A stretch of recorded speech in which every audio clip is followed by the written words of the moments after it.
Hello students, कैसे हैं आप सब लोग। उम्मीद करती हूँ सब अच्छे होंगे और स्वस्थ होंगे। मैं Meena Rana ICT virtual class में आपका स्वागत करती हूँ। स्टूडेंट्स, हम पढ़ रहे हैं क्लास 6 की हिंदी और आज हम पढ़ेंगे हिंदी व्याकरण में संज्ञा। तो चलिए चलते हैं स्मार्ट बोर्ड पर।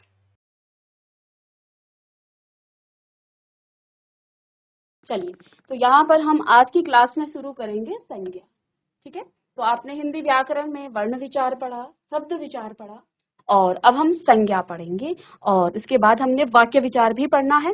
लेकिन यहाँ पर हम हिंदी में आपके जब हमने शब्द विचार पर बात की थी तो प्रयोग के आधार पर शब्द के कितने हैं, दो प्रकार, विकारी और अविकारी शब्द। यहाँ पर हमने आपको बताया था कि प्रयोग के आधार पर आपके शब्द दो प्रकार के होते हैं। एक होता है विकारी शब्द और दूसरा होता है, फर्स्ट आपका विकारी और दूसरा आपका अविकारी। अब बच्चों, विकारी और अविकारी शब्द क्या होते हैं। विकारी शब्द वे होते हैं जिनमें लिंग वचन कारक काल के आधार पर परिवर्तन हो जाता है, उनमें परिवर्तन आ जाता है, तो वे शब्द आपके कहलाते हैं विकारी शब्द। और अविकारी शब्द जिनमें लिंग वचन कारक काल के आधार पर परिवर्तन नहीं होता है, उन्हें हम अविकारी शब्द कहते हैं। अब उदाहरण के लिए जैसे हमने कहा कि लड़का सो रहा है या लड़का खा रहा है, अब ये क्या है, आपका संज्ञा है। ठीक है, और विकारी शब्द के भी बेटा हमने यहाँ पर आपको चार प्रकार बताए थे, जिसमें आपका भेद कह सकते हैं, प्रकार कौन कौन से आपके विकारी शब्द होते हैं। विकारी शब्द में भी आपका संज्ञा आ जाता है, फिर आपका सर्वनाम आ जाता है, ठीक है, विशेषण आ जाता है और फिर आपका क्रिया आ जाता है। चौथा है आपका क्रिया, ये आपका क्रिया। तो यानी कि विकारी शब्द के चार अन्य प्रकार हैं। कौन कौन से। पहला आपका हो जाएगा संज्ञा, दूसरा है आपका सर्वनाम, तीसरा है आपका विशेषण और चौथा है आपका क्रिया। तो बेसिकली हम यहाँ से सीधे संज्ञा पर क्यों गए शब्द विचार के बाद, क्योंकि शब्दों के दो भेद होते हैं, प्रयोग के आधार पर विकारी और अविकारी शब्द। और विकारी शब्द जिनमें लिंग वचन कारक काल के आधार पर परिवर्तन आ जाता है, यानी उसमें विकार आ जाता है, तो वे शब्द विकारी शब्द कहलाते हैं। अब विकारी शब्द होते क्या है, पहले इसको समझ लेते हैं। जैसे हमने कहा, अब विकारी चार है, ठीक है। हमने कहा, मैं यहाँ पर लिख देती हूँ कि लड़का सो रहा है। हमने कहा लड़का या लिख रहा है, लड़का लिख रहा है। इस पूरे वाक्य में जो ये आपका लड़का है, ये आपका संज्ञा है, ये आपका क्या है, संज्ञा है। हमने कहा हम संज्ञा को परिवर्तित कर सकते हैं, उसमें हम विकार ला सकते हैं। किसके आधार पर, लिंग वचन और कारक के आधार पर। अब ये इनमें से किसी के भी आधार पर या एक से अधिक के आधार पर हो सकता है। अब इसमें आप देखिए, जो ये आपका संज्ञा है, क्या आप इसे बदल सकते हैं। क्या आप लड़का को बदल सकते हैं, इसमें आप परिवर्तन ला सकते हैं इस वाक्य में। जी हाँ, इसको हम परिवर्तित कर सकते हैं। इसमें आप लिख सकते हैं कि लड़की लिख रही है, लड़की लिख रही है, लड़की लिख रही है। तो ये परिवर्तन किस आधार पर आया, ये परिवर्तन आया वचन के आधार पर। पहले तो ये नहीं, सॉरी, ये आपका लिंग के आधार पर। अभी हमने लिंग के आधार, आगे हम वचन पे भी करेंगे। तो लड़की लिख रही है, ये हमने लिंग के आधार पर इस संज्ञा का परिवर्तन कर दिया। पहले वो पुल्लिंग में था लड़का और अब वो किसमें आ गया है, स्त्रीलिंग में आ गया है। फिर हम इसको वचन के आधार पर भी बदल सकते हैं। हम लिख सकते हैं कि लड़के लिख रहे हैं, और जैसे ही आप लिखेंगे कि लड़के लिख रहे हैं, तो इसमें आ जाएगा परिवर्तन।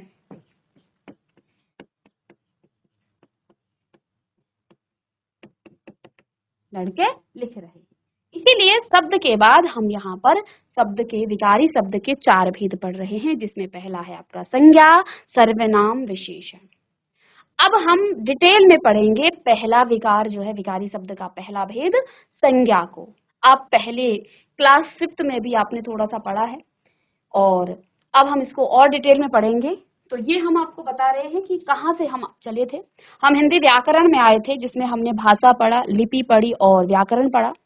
भाषा क्या होती है, कौन सी आपकी राजभाषा है, राष्ट्रभाषा कौन सी है, जो आपकी प्रादेशिक भाषा क्या होती है, सभी चीजों के बारे में हमने जाना। फिर हमने जाना कि व्याकरण की 3 शाखाएं हैं, मतलब व्याकरण से आप किसी भी भाषा को शुद्ध बोलना और लिखना सीखते हो। यानी कि अभी देखिए, हम भाषा तो पहले सीख चुके होते हैं, ठीक है ना, और शुरू में आपको व्याकरण नहीं सिखाया जाता है। जब आप क्लास फर्स्ट में जाते हैं या नर्सरी केजी में जाते हैं तो सीधे आपको व्याकरण नहीं सिखाया जाएगा, आप पहले से भाषा को सीख कर आ चुके होंगे। अब जैसे ही आप स्कूल में जाते हैं तो आपको सीधे व्याकरण का ज्ञान तो नहीं दिया जाता है, पहले आपको लिखना सिखाया जाता है।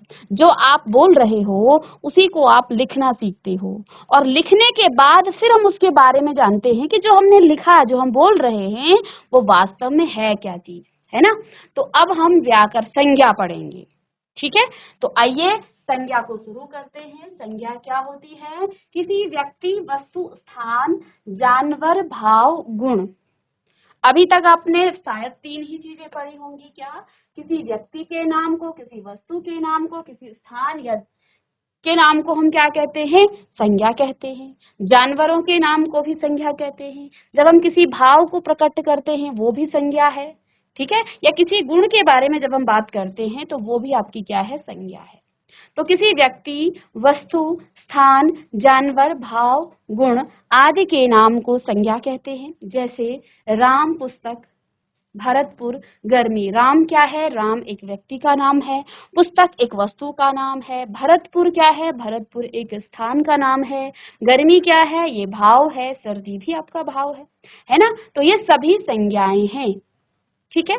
चलिएगा, तो लिख लीजिएगा कि किसी व्यक्ति, वस्तु, स्थान, जानवर, भाव, गुण आदि के नाम को संज्ञा कहते हैं। आदि के नाम को संज्ञा कहते हैं। अब जब तक हम किसी वाक्य को बनाने, देखिए हमने वाक्य विचार इसलिए नहीं स्टार्ट किया, हमने शब्द विचार पढ़ा, वर्ण विचार पढ़ा। जब भी हम भाषा सीखते हैं, हिंदी भाषा की सबसे छोटी इकाई है आपकी क्या? अक्षर या वर्ण। भाषा को बनाने के लिए सबसे पहले आप वर्ण सीखते हो, ठीक है। वर्ण के बाद बेटा आप शब्द सीखते हो, और शब्द के बाद ही आप वाक्य सीखते हो, ठीक है। तो अब हमने वर्ण सीखा और शब्द के बारे में ही हम यहाँ पर पढ़ रहे हैं कि किसी भी वाक्य में प्रयोग होने वाले जो आपके पद होते हैं उनमें आपका कोई सब संज्ञा होगा, सर्वनाम होगा, विशेषण होगा, क्रिया विशेषण होगा, या फिर आपका समुच्चय बोधक होगा, है ना, संबोधन होगा। तो इनमें से कोई भी आपका यहाँ पर पद हो सकता है, उन्हीं के बारे में पढ़ रहे हैं। जैसे हमारा संज्ञा है, तो ये तो आप जानते ही हैं कि किसी व्यक्ति, वस्तु, स्थान, जानवर, भाव, गुण आदि के नाम को संज्ञा कहते हैं। जैसे हो गया राम, पुस्तक, भरतपुर, गर्मी, सर्दी आदि। ये आपका क्या है? संज्ञा है। चलिए, संज्ञा के 5 भेद हैं। कहीं कहीं 3 भी लिखाया, वो 3 कहाँ से हैं वो भी बताएंगे।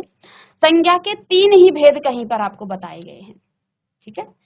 तो देखिए 5 हमने इसलिए सेपरेट किया है, वो जो 3 कहा जाता है ना, उसमें व्यक्तिवाचक संज्ञा, जातिवाचक संज्ञा और भाव। जातिवाचक संज्ञा के अंदर ही आपके समुदाय, जो आपका समूह वाचक है और साथ में द्रव्यवाचक है, इनको जो है अलग अलग से भेद किया गया है। यहाँ हम 5 अलग अलग बिल्कुल सेपरेट इनको पढ़ेंगे।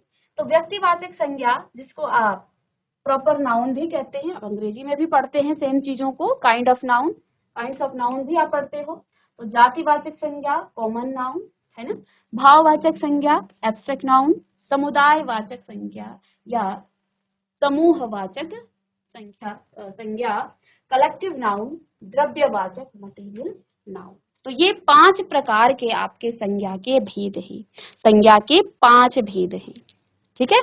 व्यक्तिवाचक, अब अभी तक तो बेटा हमने जब छोटी क्लास में थे तो हमने व्यक्तिवाचक संज्ञा में सीधे सीधे क्या कहा था कि व्यक्तियों के नाम को, वस्तुओं के नाम को और स्थान के नाम को, क्लास 5th तक बच्चा इतना ही जानता है और इससे ज्यादा उनको पढ़ाया भी नहीं जाता है, क्योंकि इतना ज्यादा वो जो है समझ भी नहीं पाता है। अब जैसे जैसे हमने क्लास 5th में भी पढ़ा, 6 में भी पढ़ा और 7th में, तो आगे हम जो है और डिटेल में चीजों को पढ़ेंगे।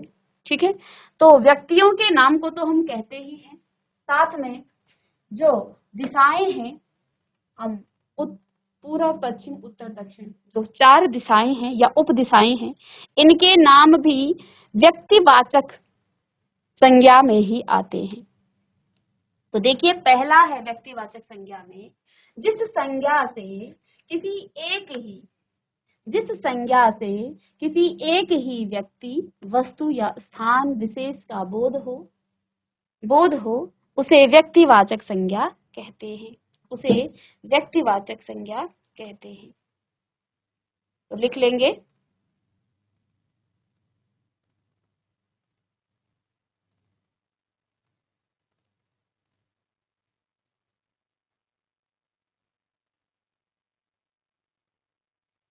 चलिए। तो जिस संज्ञा से किसी एक ही जिस संज्ञा से किसी एक ही व्यक्ति, वस्तु या स्थान व्यक्ति, वस्तु या स्थान विशेष का बोध हो उसे व्यक्तिवाचक संज्ञा कहते हैं। उसे व्यक्तिवाचक संज्ञा कहते हैं। जैसे व्यक्तियों के नाम जैसे राम, मोहन, सीता, कालू आदि। ये आपके, आदि का मतलब जितने भी नाम है ना, आदि का कोई अंत नहीं है। ठीक है, और पूर्व, पश्चिम, उत्तर, दक्षिण, जो ये आपकी 4 दिशाएं हैं, इन दिशाओं के नाम भी हम व्यक्तिवाचक संज्ञा में ही कहते हैं। फिर आपके देशों के जो नाम होते हैं, जैसे भारत, चीन, जापान, अमेरिका और आदि अन्य जो देश हैं, इन सभी के नामों को हम व्यक्तिवाचक संज्ञा के अंतर्गत पढ़ते हैं। राष्ट्रीय जातियां, भारतीय, चीनी, जापानी। जैसे हमारी जाति कुछ भी हो, हम सभी क्या कहते हैं? हम सभी भारतीय हैं, इंडियन हैं हम सभी। तो हमारी जो राष्ट्रीय जाति है वो है भारतीय, इंडियन हैं आप सभी, है ना। जैसे जो चीन के लोग होंगे वे सभी चीनी कहलाएंगे, जापान के लोग जापानी कहलाते हैं। ठीक है, तो ये सभी राष्ट्रीय जातियां हैं। नदियों के नाम, जिसमें जैसे गंगा, यमुना, कावेरी, घाघरा और अन्य भी जो नदियां हैं, उन सभी नदियों के नाम भी व्यक्तिवाचक संज्ञा में आता है। ठीक है, समुद्रों के नाम, जितने भी आपके समुद्र हैं उनके अपने नाम है ना, तो वे भी आपके क्या कहलाते हैं? वे भी आपके व्यक्तिवाचक संज्ञा ही कहलाते हैं। ठीक है, पर्वतों के नाम अरावली, हिमालय, विंध्याचल। ठीक है, समुद्रों के नाम जैसे अरब सागर, प्रशांत महासागर, हिंद महासागर और ऐसे ही अनेक प्रकार के जो भी आपके महासागर हैं, वे भी आपके क्या कहलाते हैं? सागर और महासागर, ये सभी आपके व्यक्तिवाचक संज्ञा में आते हैं। फिर आपका आता है नगरों के नाम, जयपुर, अजमेर, पटना, दिल्ली, कोटा। ये सभी आपके क्या हैं? ये आपके व्यक्तिवाचक संज्ञा में ही आते हैं। फिर आपने देखा होगा आपके घरों में समाचार पत्र आते हैं, है ना, समाचार पत्र आते हैं। तो वे समाचार पत्रों के जो नाम होते हैं, अब आपको पता है किसी के घर में दैनिक जागरण आता है, किसी के वहां अमर उजाला आता है, किसी के वहां जो है हिंदुस्तान टाइम्स आता है, किसी के घर में राजस्थान पत्रिका आती है। तो अलग अलग समाचार पत्रों के नाम है। तो ये भी आपके व्यक्तिवाचक संज्ञा के अंतर्गत ही आते हैं। ठीक है, नेक्स्ट है पुस्तकों के नाम। पुस्तक जैसे कि आपके रामायण हो गया, रजत रंगिणी हो गया, मेघदूत हो गया, ये सभी आपके पुस्तक हैं। इन पुस्तकों के नाम भी व्यक्तिवाचक संज्ञा के अंतर्गत ही आते हैं।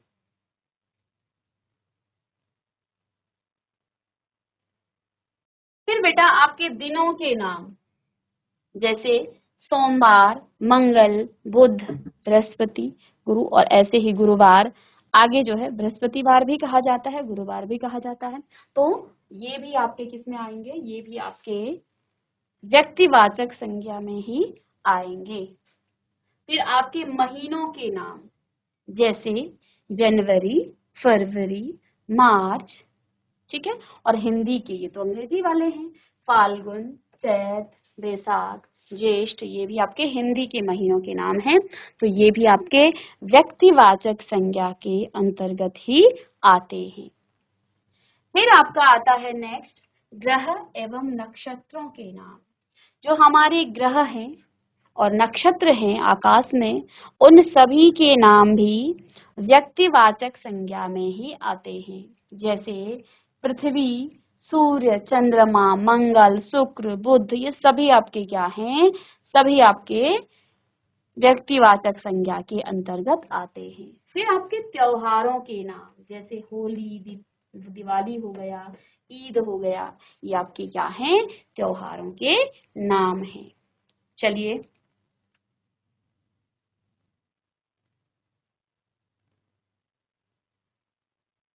तो बेटा व्यक्तिवाचक संज्ञा में आपके व्यक्तियों के नाम, दिशाओं के नाम, देशों के नाम, राष्ट्रीय जातियां, नदियों के नाम, समुद्रों के नाम, पर्वतों के नाम, नगरों के नाम, समाचार पत्रों के नाम, पुस्तकों के नाम, दिनों के नाम, महीनों के नाम, ग्रह एवं नक्षत्रों के नाम, त्योहारों के नाम, इतनी सारी चीजें सभी आपकी किस में आते हैं, व्यक्तिवाचक संज्ञा में आते हैं।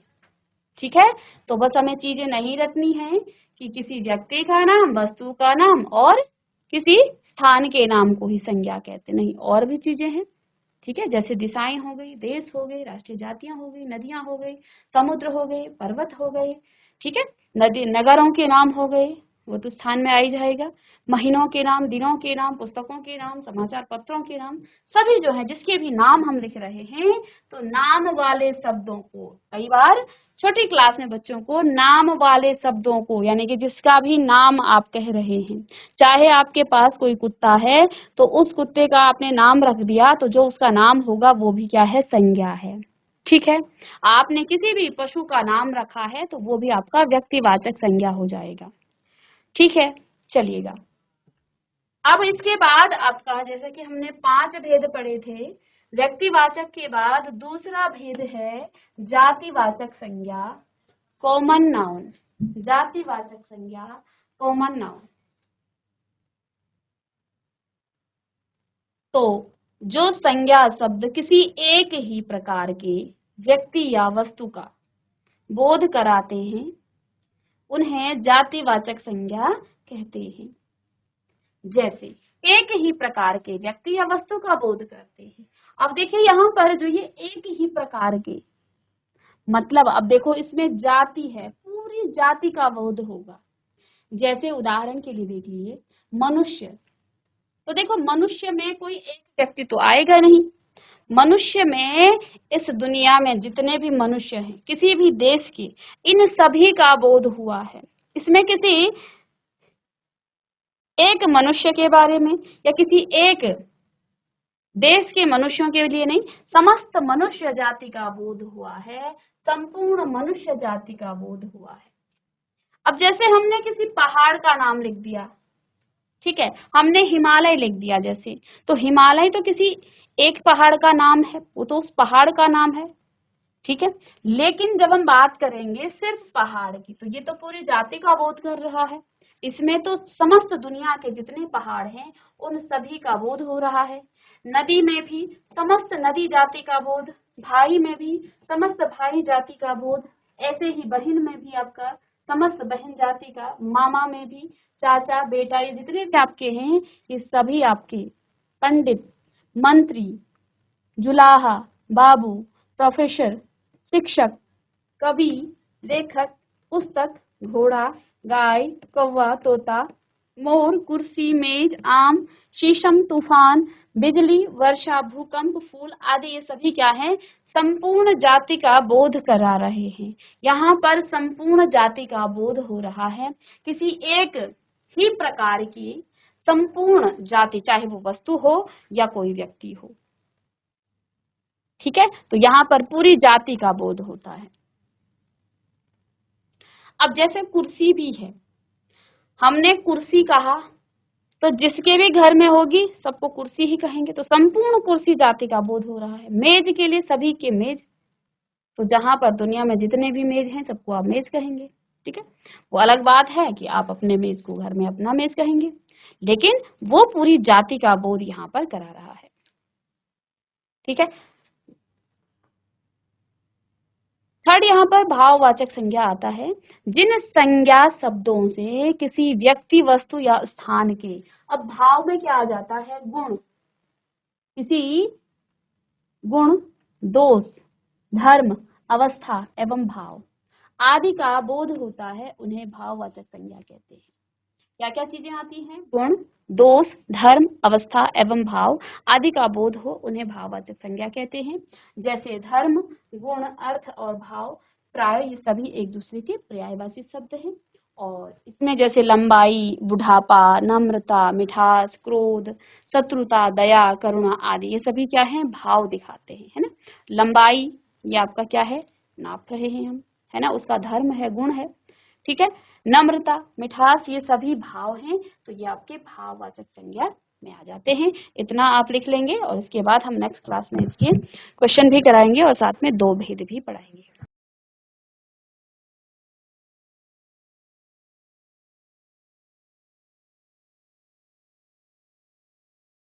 तो बच्चों आज की क्लास में हमने संज्ञा पढ़ा और संज्ञा के 3 भेद पढ़े हैं, व्यक्तिवाचक, जातिवाचक और भाववाचक। आगे के भेद हम नेक्स्ट क्लास में पढ़ेंगे। तो मिलते हैं नेक्स्ट लेक्चर में, तब तक के लिए थैंक यू।